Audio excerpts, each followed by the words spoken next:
What will they say when I go back, Shiva? How will I tell them?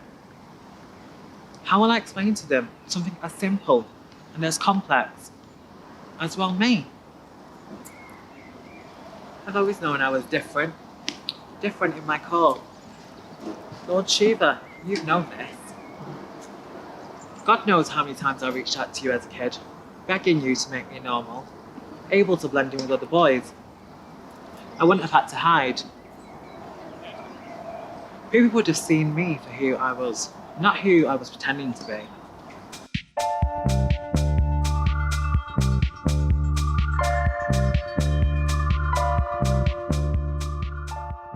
For me, as a Muslim, my faith is very much part of my everyday life. It's my moral compass. It's my way of life. So for me, faith is very important, just as important as my sexuality. You know, the two aren't mutually exclusive. I would say that my faith is important to me because I can't really remember a time in which I didn't have a faith. For me, its value and its significance is in its consistency, in its stability.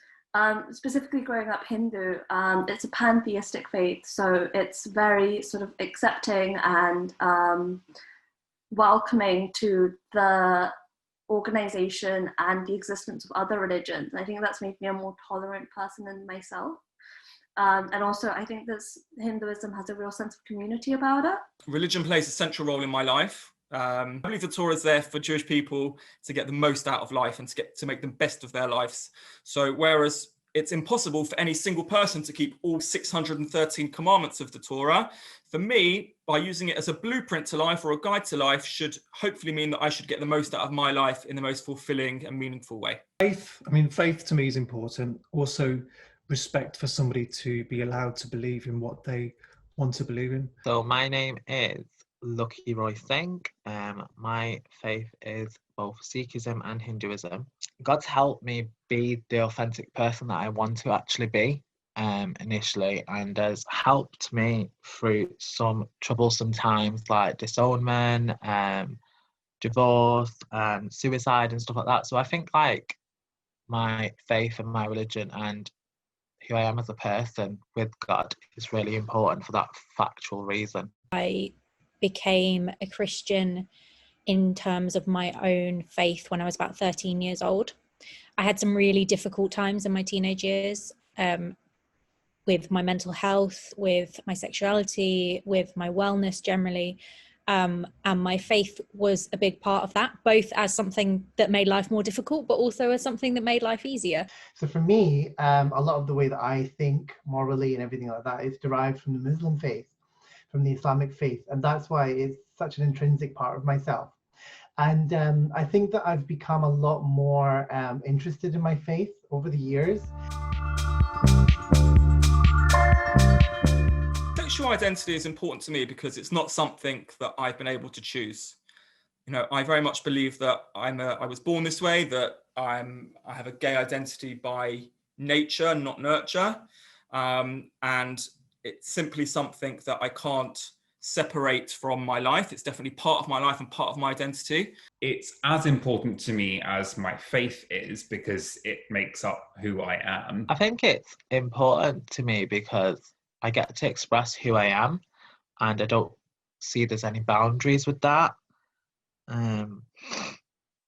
It's also because I believe it's like a sense of belonging. My sexual orientation or my sexual identity is really important to me. I don't think it defines me, but it is really important to me to be able to just be the person, you know, I was born to be, just to be allowed to be the person that I was born as. I think it's really important for anyone that their identity, their existence isn't constrained by somebody else's beliefs. For me, in order for me to have sought out a safe space for me to be this part of myself.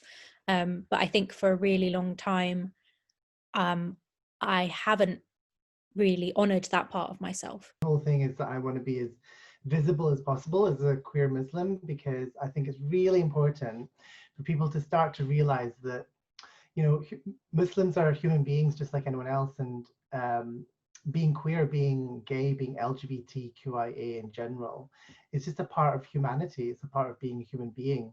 So I really, really want to kind of smash this whole idea that you can't be both Muslim and gay. And yeah, I'm really proud of being queer, and I thank Allah that I'm queer.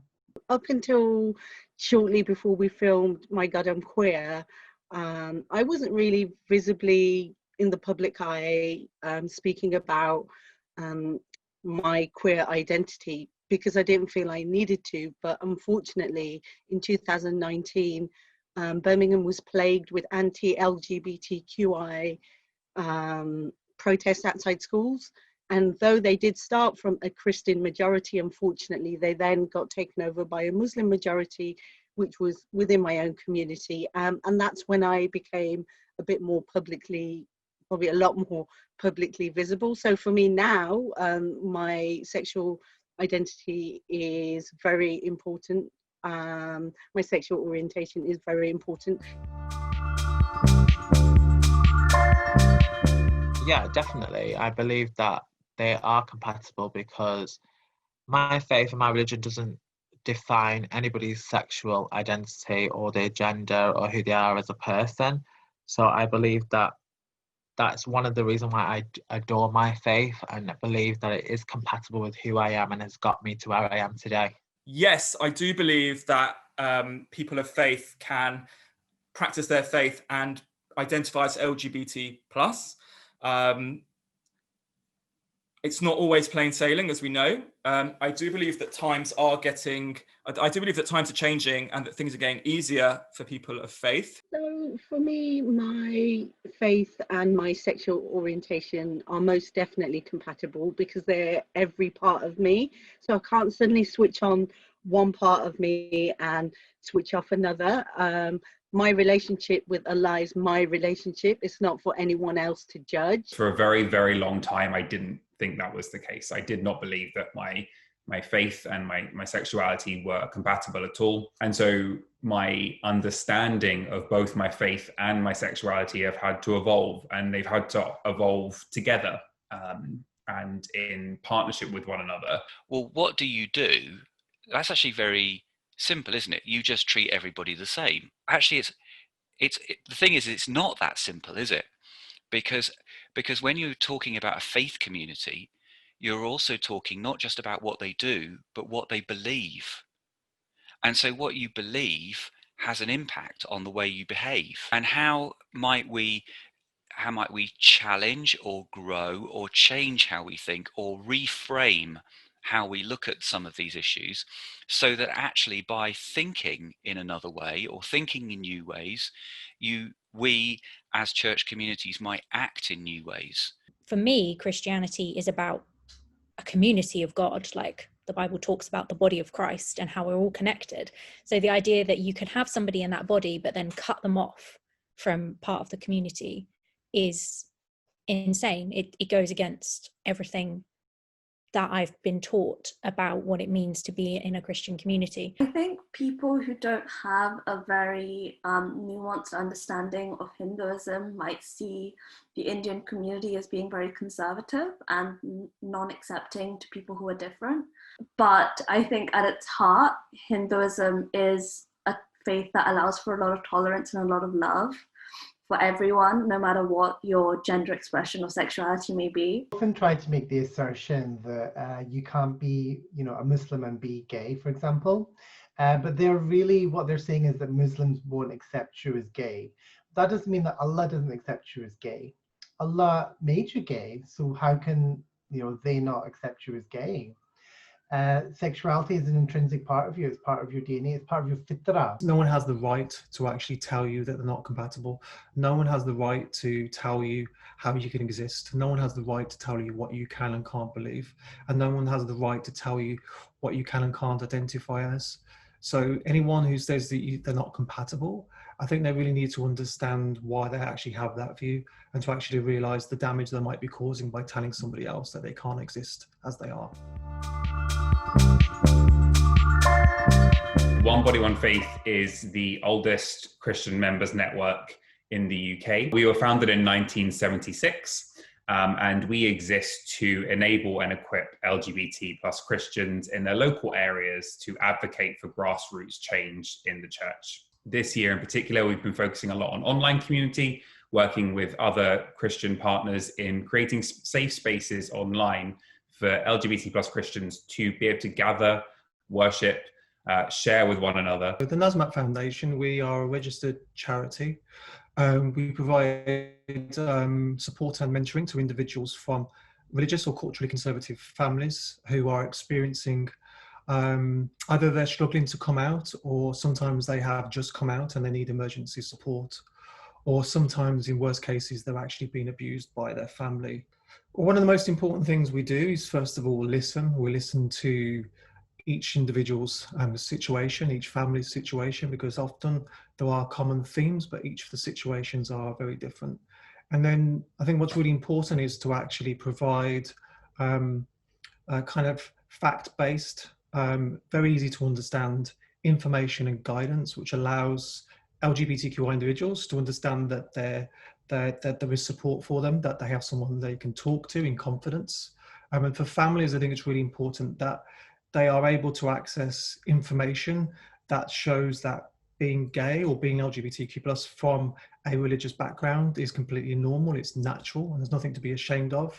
That diverse spectrum of members is a very active and thriving LGBTQI community. We do champion inclusion across the country and in fact the world, and we do help other churches to become inclusive communities, and we also, to our best of our knowledge anyway, are the first Anglican church to both organise and run and host on site a Pride festival, and we've run two now on our church grounds in Emmanuel, and those have been absolutely amazing events. St. Nicholas is in Burnage in South Manchester, and it is a all-inclusive worship space. It's led by Rachel Mann, who is a deacon and a trans person, and speaks openly about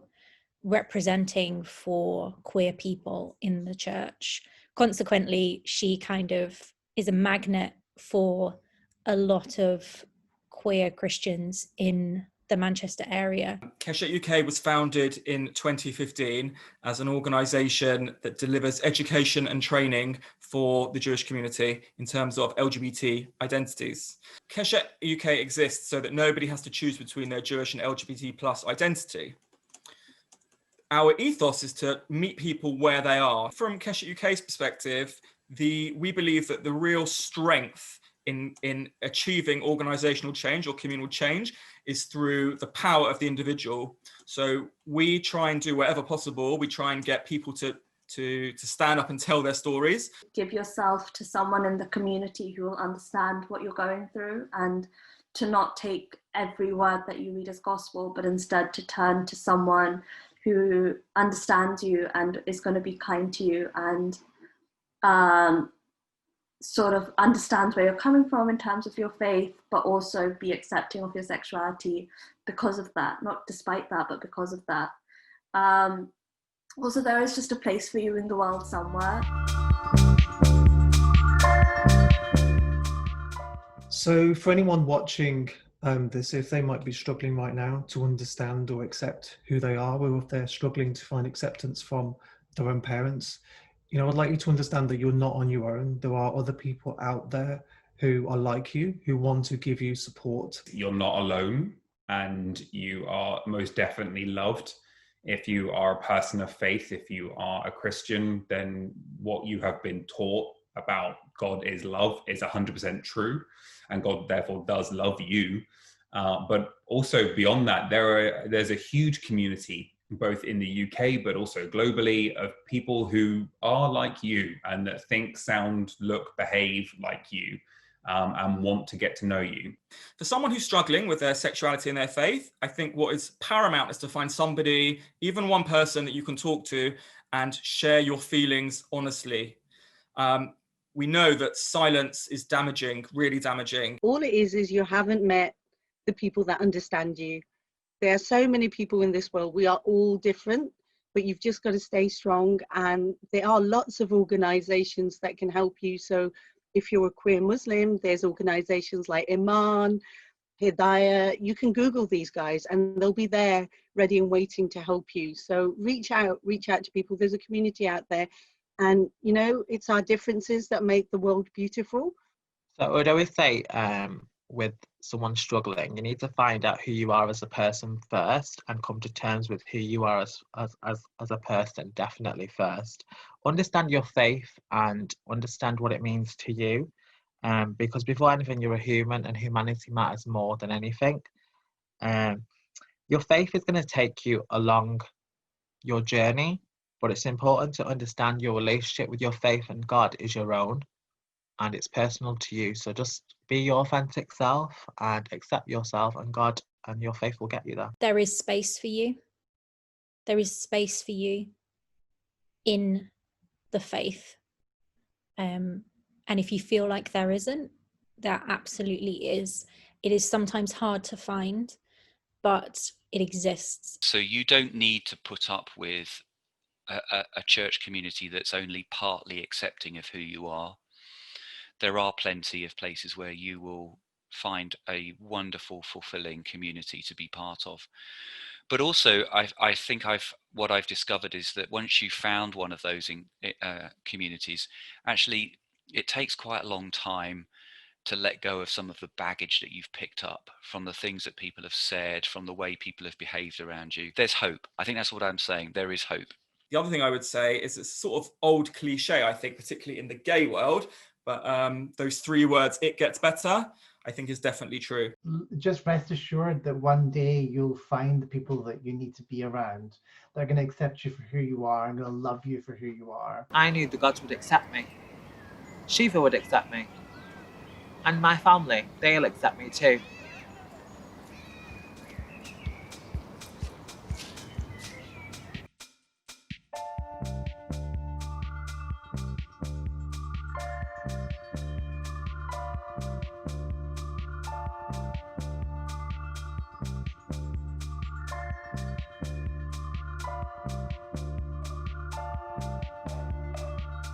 Just recently we launched our first documentary, My God, I'm Queer, which is a positive film, we hope, to actually, really normalise the existence of being from a particular faith group, and hopefully giving hope to individuals who see the film who are struggling and don't see positive role models in their community.